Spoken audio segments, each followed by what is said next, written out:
Me estoy atando los zapatos, contento, silbando, y de pronto la infelicidad. Pero esta vez te pesqué, angustia, te sentí previa a cualquier organización mental, al primer juicio de negación, como un color gris que fuera un dolor y fuera el estómago. Y casi a la par, pero después, esta vez no me engañas, se abrió paso el repertorio inteligible con una primera idea explicatoria. Y ahora vivir otro día, etcétera. ¿De dónde se sigue? Estoy angustiado porque, etcétera. Las ideas a vela, impulsadas por el viento primordial que sopla desde abajo, pero abajo solo es una localización física. Basta un cambio de brisa, pero ¿qué es lo que cambia de cuadrante? Y al segundo están aquí las barquitas felices, con sus velas de colores. Después de todo, no hay razón para quejarse, che, ese estilo. Me desperté y vi la luz del amanecer en las mirillas de la persiana. Salí de tan adentro de la noche que tuve como un vómito de mí mismo, el espanto de asomar a un nuevo día con su misma presentación, su indiferencia mecánica de cada vez conciencia, sensación de luz, abrir los ojos, persiana, el alba. En ese segundo, con la omnisciencia del semisueño, me di el horror de lo que tanto maravilla y encanta a las religiones. La perfección eterna del cosmos, la revolución inacabable del globo sobre su eje, náusea, sensación insoportable de coacción. Estoy obligado a tolerar que el sol salga todos los días. Es monstruoso, es inhumano. Antes de volver a dormir me imaginé, vi un universo plástico, cambiante, lleno de maravilloso azar, un cielo elástico, un sol que de pronto falta o se queda fijo o cambia de forma. Ansié la dispersión de las duras constelaciones, esa sucia propaganda luminosa del trust divino relojero. Hola, ¿qué tal? ¿Cómo están todas? ¿Cómo están todos? Es un placer estar nuevamente con ustedes en este espacio donde ya saben que no hacemos otra cosa que no sea hablar de libros. Mi nombre es Jonathan Frías y esta vez, sí, esta vez hablamos de Rayuela, de Julio Cortázar, esta novela que está cumpliendo 60 años de ver la luz. Lo que les acabo de leer pertenece al capítulo 67, uno de mis capítulos favoritos. Pero antes de comenzar, ya saben las recomendaciones de siempre. Si ustedes son nuevos en este espacio y les gusta el contenido, les gustan los libros de los que aquí hablamos, ya saben, no se olviden de dar like, de comentar, de compartir, por supuesto de suscribirse. También ya saben, estamos desde hace poco, pero ya estamos firmes también en Spotify o en Amazon Music, así que eso, pueden seguirnos por la plataforma que ustedes prefieran. Vamos a comenzar porque llega el día en que tenemos que hablar de Julio Cortázar. A mí poco lo menciono en este espacio, aunque ya alguna videoreseña hicimos sobre algunos de sus cuentos. Para mí Julio Cortázar es una presencia innegable, es una suerte de faro, de guía, eh, estética, lingüística, literaria, por supuesto, musical, plástica. Julio Cortázar es en sí mismo un catálogo de arte, ¿no? ¿Quién es Julio Cortázar? Julio Florencio Cortázar nació el 26 de agosto del 14 en Ixelles, en Bélgica, producto del azar, digamos, como él lo ha comentado en aquella mítica entrevista con Joaquín Soler Serrano, en medio del comienzo y del estallido de la Primera Guerra Mundial, de la Gran Guerra. Poco tiempo después, algunos años después, se puede mover, dado que la Argentina era neutra en la Gran Guerra, se puede desplazar con la familia a Barcelona y posteriormente ya a Argentina, donde va a ser una vida al lado de su madre, su abuela, de su hermana, ¿no? Donde va a crecer rodeado de libros, un chico que desde niño mostró una curiosidad por la literatura innegable, que pasaba el día entero leyendo, un chico enfermizo, que cuenta que había un poco a veces que tomarlo así como del cuello, como hacen las mamás con las mamás gatunas con sus michis, para sacarlo al sol, ¿no? Porque el niño se la pasaba leyendo. Pronto empieza a escribir también algunos cuentos, algunos poemas. Y esto va a ser importante, que el comienzo de Julio Cortázar esté en la poesía es muy importante, incluso en el terreno de la edición, pues, dado que en 1938 publica su primer libro, que es un poemario, Presencia, bajo el seudónimo de Julio Denis. Y digo que esto es importante porque creo que esto en el camino de todos los escritores, de todas las escritoras, comenzar por la poesía, esforzarse poéticamente, a uno le da cierta sensibilidad ante la presencia de la palabra como objeto estético y sonoro. Como objeto por sí mismo, además, no como el parte de un todo que es la oración, el párrafo, la página, la obra, ¿no? Sino como objeto por sí mismo, cuánto peso tiene una palabra por sí misma en una página, ¿no? Todo el mundo nos habremos deslumbrado más de una vez con poemas breves que tienen un peso mayúsculo. ¿Acaso el mismo peso que tienen poemas extensos, ¿no? Por un ejemplo breve, se me viene a la mente un poema de Octavio Paz que se llama Hermandad, un homenaje a Claudio Ptolomeo, que es un poema muy breve de 8 versos y que para mí reúne el peso completo y la sonoridad y la importancia plena que tiene, por ejemplo, Piedra de Sol, ¿no? O Nocturno de San Ildefonso, cualquiera de sus poemas largos, Blanco. Entonces es importante que Cortázar haya comenzado con la poesía porque esto evidentemente en Rayuela va a repercutir, Rayuela particularmente, en toda su obra, pero en Rayuela particularmente. Cortázar crece en un ambiente de hambre, en un ambiente muy pobre donde la madre no tiene permitido hacer ciertos trabajos privados y es el machismo imperante en la época y entonces es un poco condenada a hacer el trabajo público y nunca alcanza. Eso obliga a que el joven Julio Cortázar no pueda hacer estudios universitarios. Él hace una especie de escuela del magisterio, lo que hoy es un poco en México la escuela normal, que es un poco la preparación para ser maestro de escuelas primarias y secundarias, ¿no? Cosa que hace al inicio en un pueblito en Chivilcoy, después se pasa a Mendoza ya a dar clases de corte universitario. Él cuenta que esa universidad era tan pequeña y tan pobre que él, sin ser propiamente, sin tener una carrera, una licenciatura, pudo dar clases allí porque sabía apenas un poco más que los alumnos a los que enseñaba algo de literatura francesa. Él ya hablaba francés y había enseñado un poco por su cuenta, ¿no? En 1951, es decir, del 38 que publica Presencia hasta el 51, no vuelve a hacer otra publicación y esa publicación va a ser ancilar, ¿no? Es la publicación del libro de Bestiario.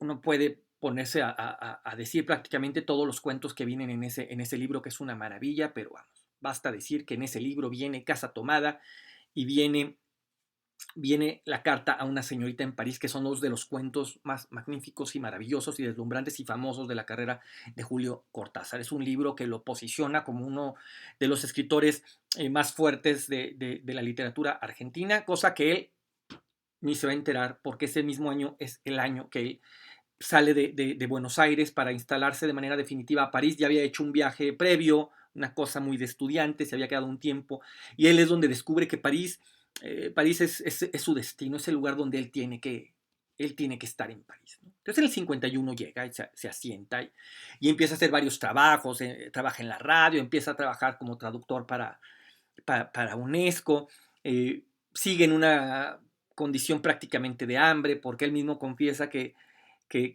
prefería los trabajos que podía realizar en 3 4 horas, es decir, era un tipo que aspiraba a ganar apenas lo suficiente para sobrevivir, con tal de que le quedara el tiempo, que él pudiera emplear el tiempo restante de su día en salir a caminar, a buscar un café, a convertirse en lo que los franceses llaman un flâneur, un tipo que caminaba a París, que recorría las calles inagotablemente, que se las sabía de memoria, ¿no? En el 56, es decir, ya radicado ahí en París, va a publicar Final del Juego, que es un poco la consagración de Cortázar en el terreno del cuento, ¿no? Si alguien llegaba a pensar que Bestiario pudo haber llegado a ser una suerte de prodigioso miligramo, Final del Juego demuestra que no. Ahí en ese libro hay también cuentos deslumbrantes, pero esta continuidad de los parques, ¿no? Que es quizá el cuento, un cuento que ha merecido, un cuento de 2 párrafos que ha merecido tesis doctorales y estudios minuciosos por la riqueza y la imaginación y la profundidad la capacidad técnica, en fin, es quizá el gran cuento de Julio Cortázar. Por lo menos es uno de mis favoritos. Estoy seguro que de muchas de ustedes y de muchos de ustedes también. En el 60 va a publicar Los Premios, que es su primera novela, que es la primera vez que se arriesga a jugar ya en un terreno narrativo más extenso, donde pueda tener en control a muchísimos más personajes y se siente muy, muy cómodo. Yo confieso que a mí en el terreno de la novela Cortázar me gusta menos que en el terreno del cuento, ¿no? Pero en todo caso, bueno, los premios también lo ponen en un lugar importante, ¿no? Son los años del boom. Para este momento está apareciendo ya La región más transparente de Carlos Fuentes, una novela que también va a ser, es como el balazo de salida de lo que va a ser el boom. Es una novela que pone en circulación, que pone a mover ciertos mecanismos que van a provocar que un par de años después esta cosa, eso que vamos a conocer como el boom, se vuelva un fenómeno literario y editorial, porque aquí también siempre ha habido como la gran disputa de si el boom fue solo una estrategia editorial. Bueno, sí fue una estrategia editorial, pero fue acompañada de grandes libros, es decir, una cosa nunca excluyó a la otra, ¿no? En todo caso, ahí es donde arranca, ¿no? Y Julio Cortázar, siendo de una generación anterior, casi todos los participantes del boom, por lo menos la plana mayor, son gente nacida en la década de los 20, ya al final de los 20, 26, 27, 28. Vargas Llosa el menor, ya de los 30. Y Julio Cortázar es del 14. Él pertenece a la misma generación donde estaba Nicanor Parra, donde estaba Octavio Paz, donde estaba Bioy Casares, por ejemplo, ¿no? Vaya generación la del 14. Y nada, Cortázar empieza ya a moverse con otras herramientas y con otras estrategias y empieza a tener otros alcances. Empieza también a preguntarse cosas, sin dejar de tener esa mirada retadora, sin dejar de ver a la literatura como un objeto móvil. Es un amante del arte, es un amante de Duchamp, es un amante de Cocteau, es un amante de las vanguardias. Él está en París y está presenciando todo eso. Es decir, él está viendo de primera mano a Picasso, él está viendo de primera mano a los surrealistas. Es decir, es un tipo que está en medio de una vorágine bastante espectacular, que en la música, el jazz que se está generando en ese momento, Lou Armstrong, pero también está la otra música, ¿no? La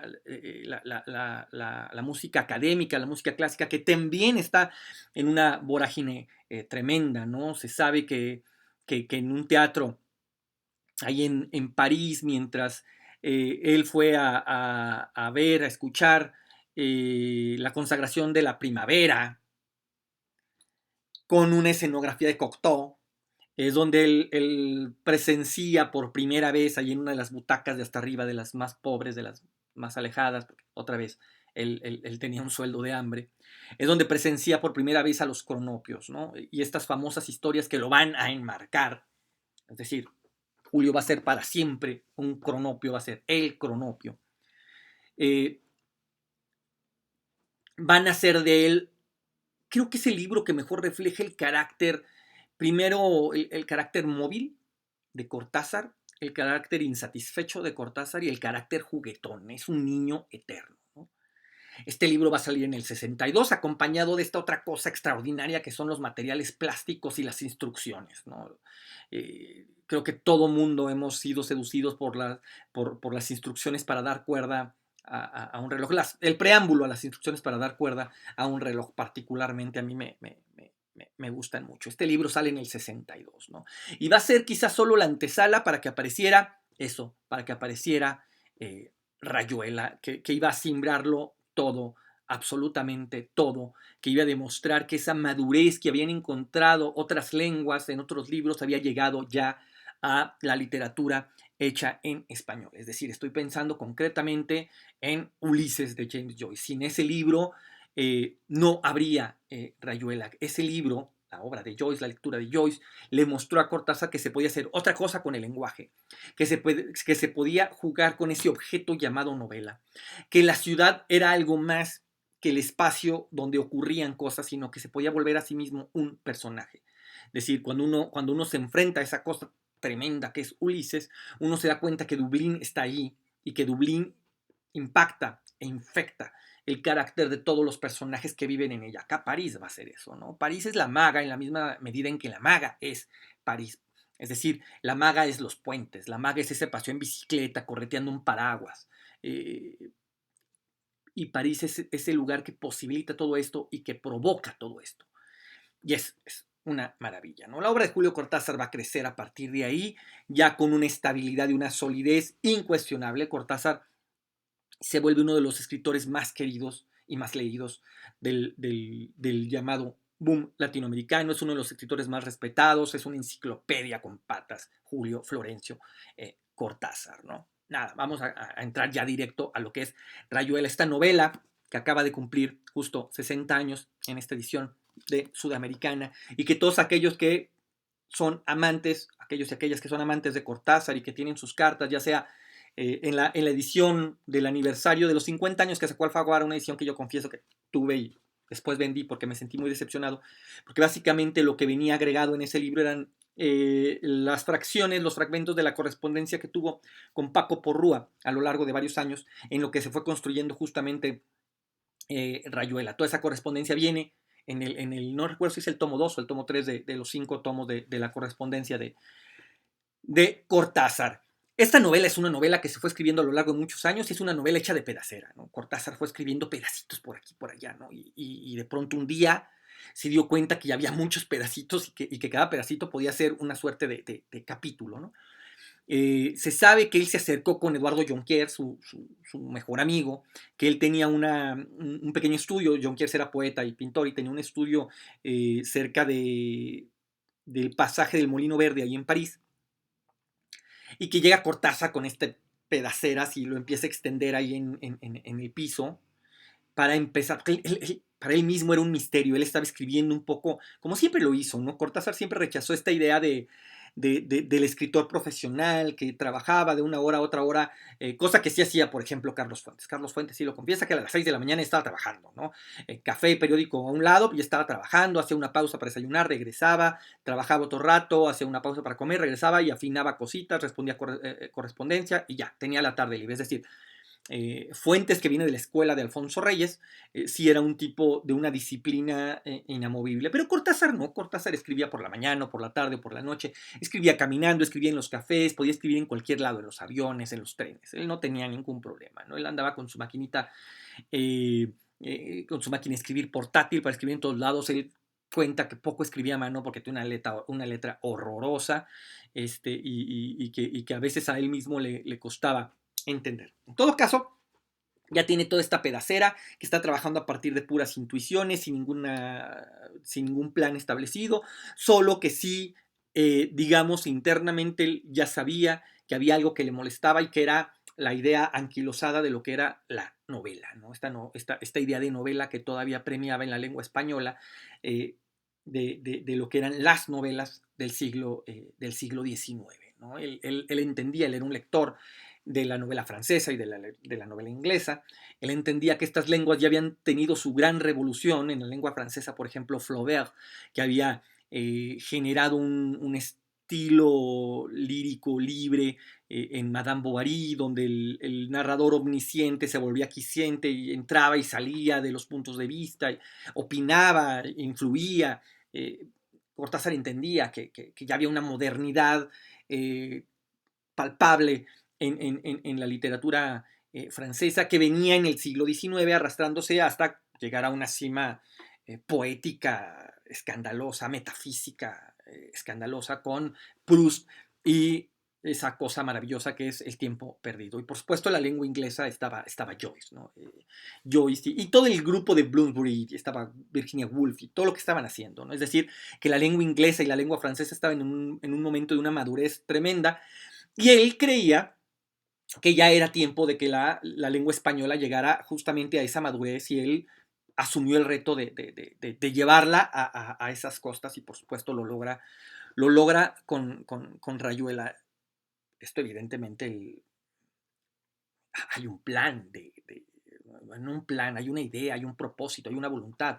Uno nunca sabe si lo va a lograr, ¿no? En todo caso, García Márquez decía, yo cuando me siento a escribir con la convicción absoluta de que voy a ser el Quijote, ¿no? Y luego ya a uno le sale o no. Es decir, uno tenía que apostar siempre a la grandeza porque de esa manera estabas un poco más cerca de ella.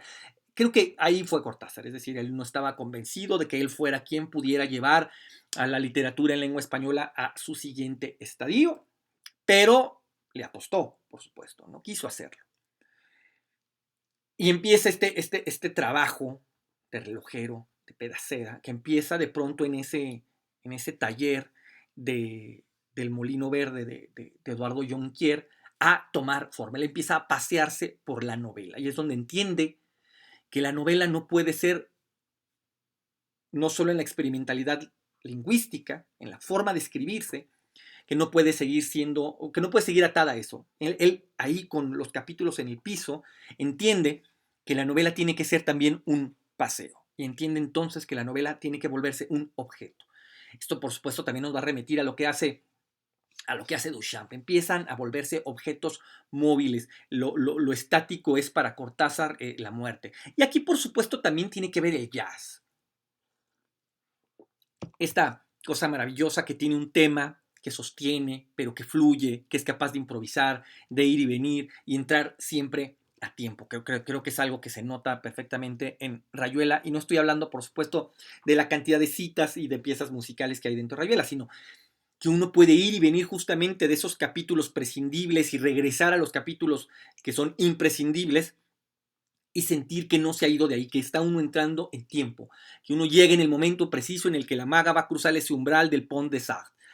Y creo que es ahí, justamente donde Cortázar crea esta maravillosa novela que se ha vuelto un mito, esta caótica novela que se ha vuelto un mito, pero que a diferencia de los mitos, sí es leída. Es decir, Rayuela es una novela no solo solicitada, cosa que es extrañísimo en el sentido de que es una novela sumamente snob, es una novela llena de chicos y de chicas del Club de la Serpiente que no hacen otra cosa que no sea hablar de arte todo el tiempo. Están hablando de pintura, están hablando de literatura, están hablando de música.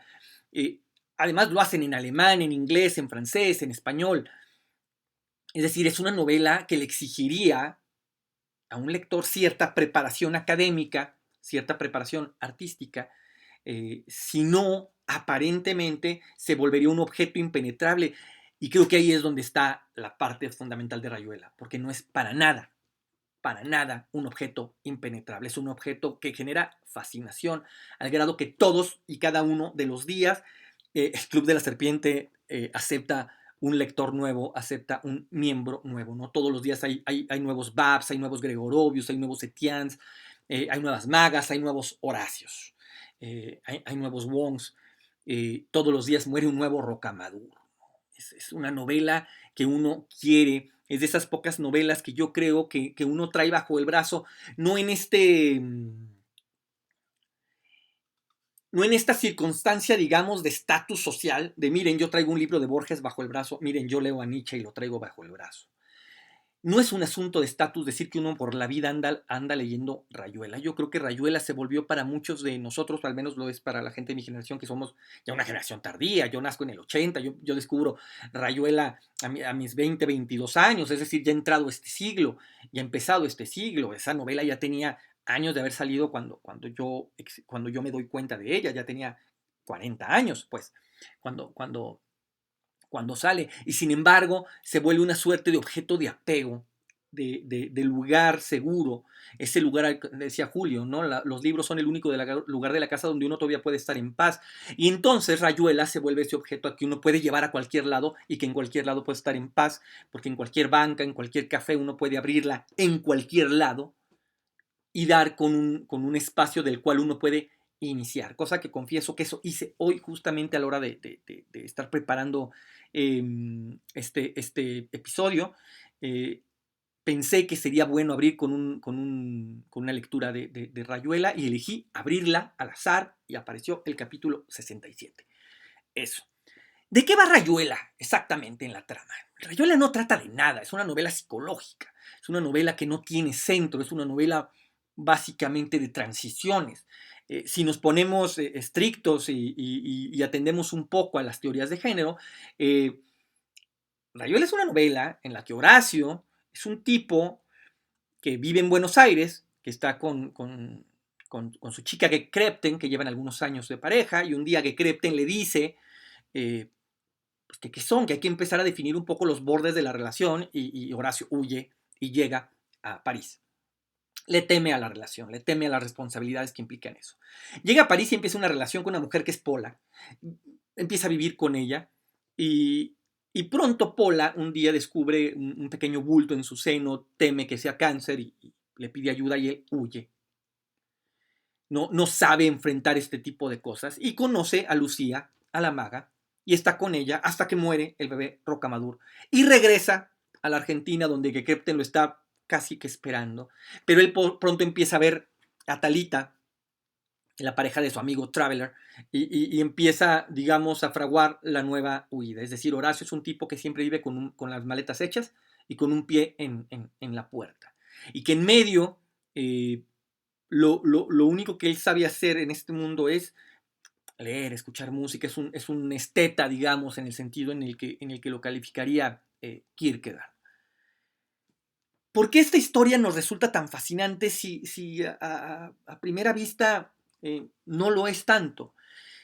Eso tiene que ver con la maravillosa forma en la que Julio Cortázar escribe este libro, con la forma en la que tiene para que en cada capítulo haya algo distinto. Desde un narrador omnisciente, desde entrar en la voz propia de Lucía o en la voz propia de Horacio, porque está lleno de caminatas, que es algo que a nosotros nos gusta. El capítulo, si no recuerdo mal, es el capítulo, vamos a llamarles casillas.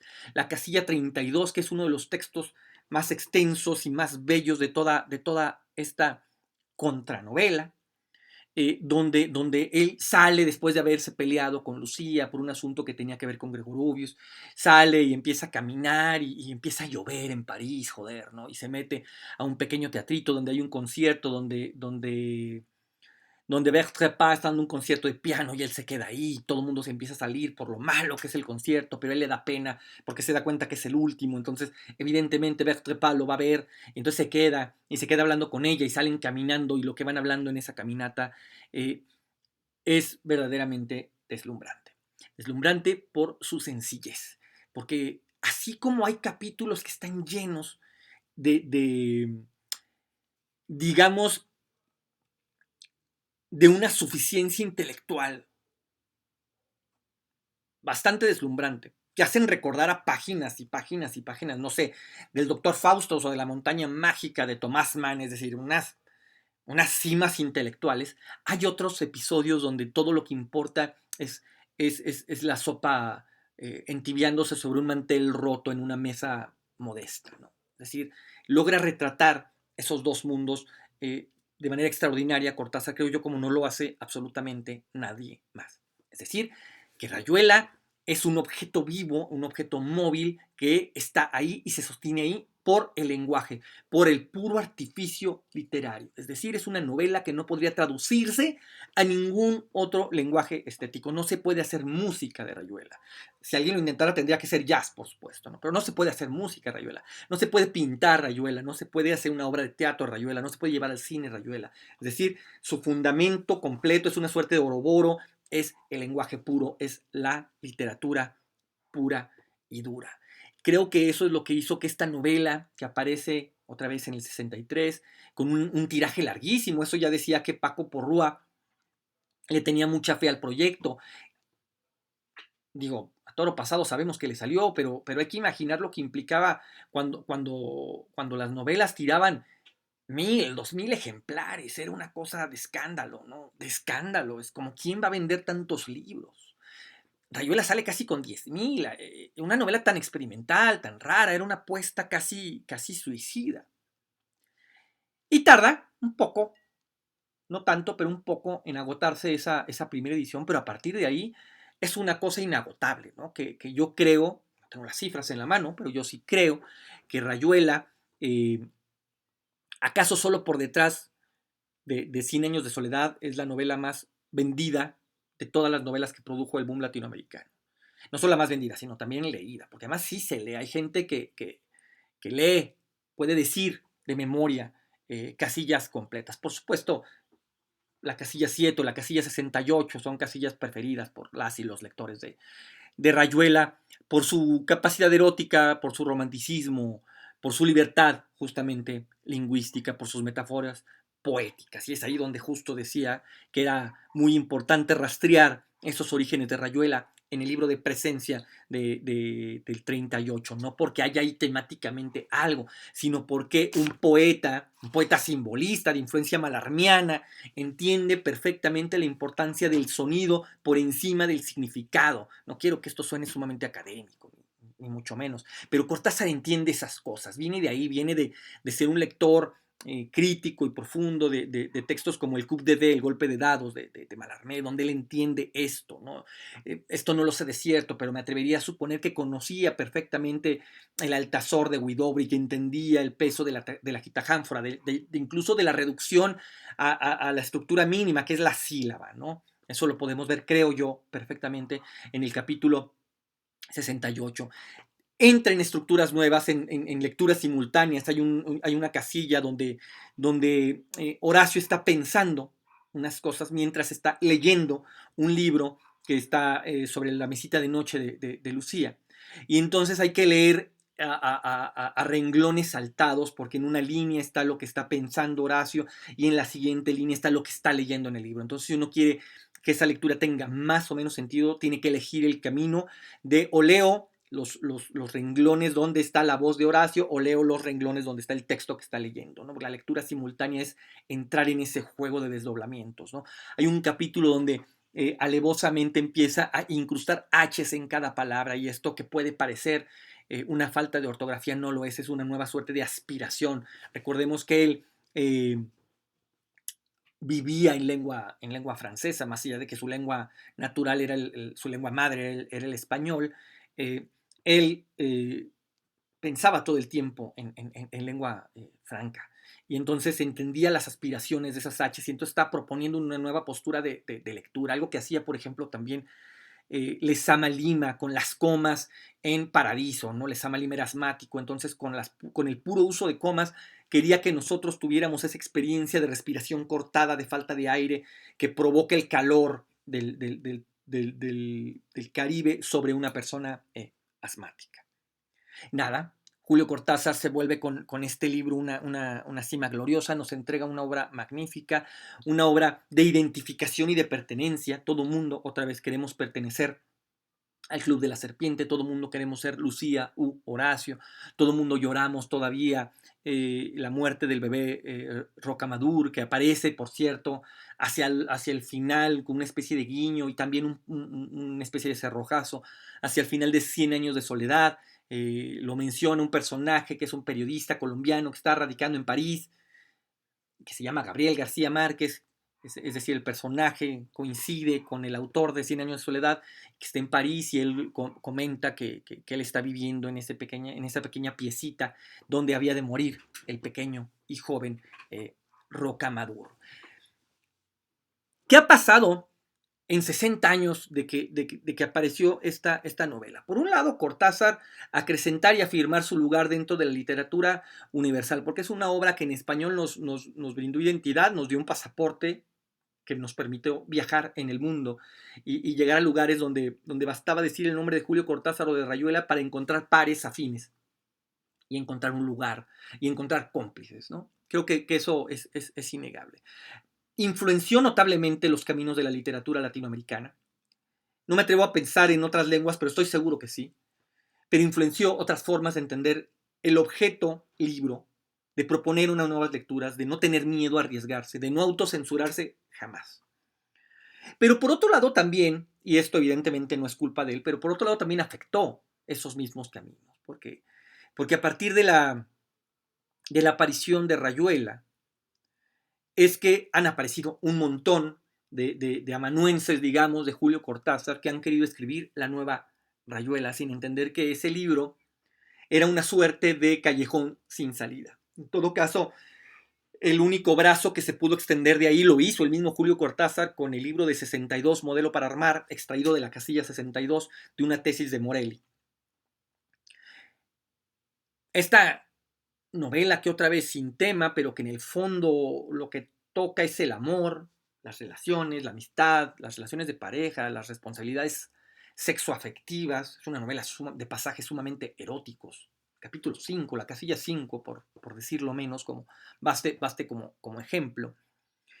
Es una obra que nos lega caminos, que nos lega cosas, que nos lega una iconografía incluso, ¿no? Que nos lega una forma de andar, una forma de reconocernos, una forma de ser cronopio en París, de andar un poco sin agenda, sin responsabilidades. Incluso hay que pensar también que Horacio es un hombre en ese momento de casi 50 años. Esto más o menos lo intuimos justo en ese capítulo, donde va caminando con Berthe Pa y ella le llama joven y él le dice que no se crea que tanto, que es bastante mayor, que él sabe que se ve joven, pero que en definitiva no lo es. Otra vez, es una novela misteriosa porque es una novela profundamente snob, es una novela llena de citas, es una novela, otra vez, catálogo, que tendría la lógica que decirnos que es una novela que se cierra ante los esfuerzos de los lectores iniciáticos, como por ejemplo sí lo hace Ulises. Ulises sí es un monumento que asusta, que hace que ciertos lectores apenas vean el tamaño y que empiezan a escuchar primeras noticias del libro, se alejan.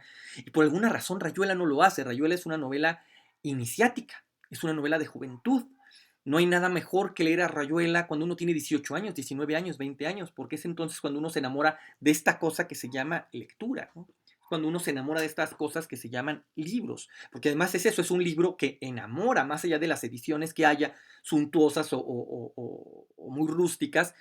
Es un libro que hace que uno ande por el libro, ande y desande por el libro. Es decir, en ese sentido, Rayuela es una caminata, ¿no? Es un libro casi que totémico dentro de nuestras letras en esta edición maravillosa que hizo Sudamericana y que hoy es un tesoro, ¿no? Tengo aquí a la mano algunas otras ediciones, algunas pocas, tuve muchas de las cuales me deshice con el tiempo, pero conservé esta de cátedra, por el maravilloso prólogo de Andrés Amorós, por las anotaciones que tienen que nos permiten entrar de manera más plena. No recomiendo que se empiece a leer Rayuela por esta edición. Esta edición hay que leer Rayuela de manera normalita, en el camino que uno elija, es decir, el camino de un libro cotidiano o en el camino que nos indica o que nos sugiere Julio Cortázar en el tablero inicial. Y después ya venir acá a descubrir esos callejones. Esta edición además cuenta con un pequeño mapa de la ciudad de París que nos permite seguir las caminatas. Otra vez recordemos que Cortázar era un flaneur. También tengo esta edición que es la que salió conmemorativa de la RAE.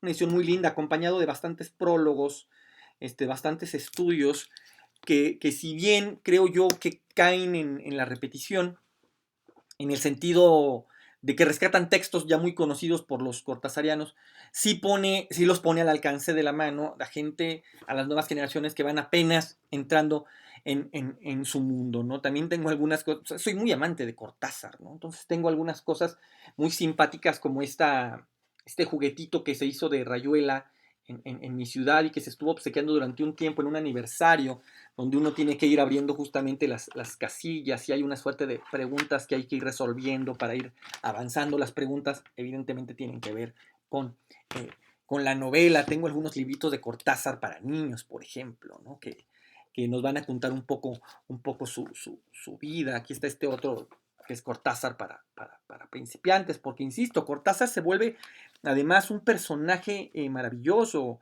Yo creo que le habría dado mucho pudor, pero mucho pudor, le hubiera dado mucho gusto, pero le hubiera dado mucho pudor saber que su tumba en el Panteón de Montparnasse es la tumba más visitada de todo el panteón.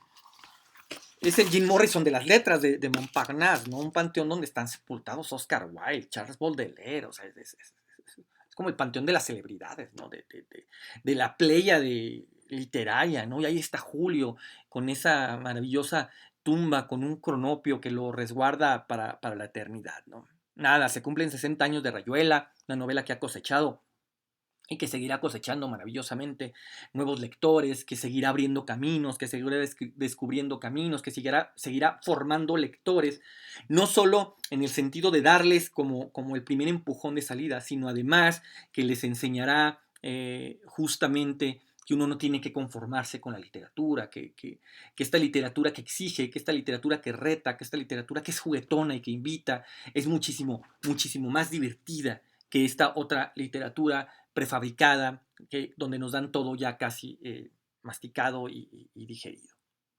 Nada, 60 años de Rayuela, hasta aquí llegamos. Nos vemos pronto, nos escuchamos pronto con un nuevo libro.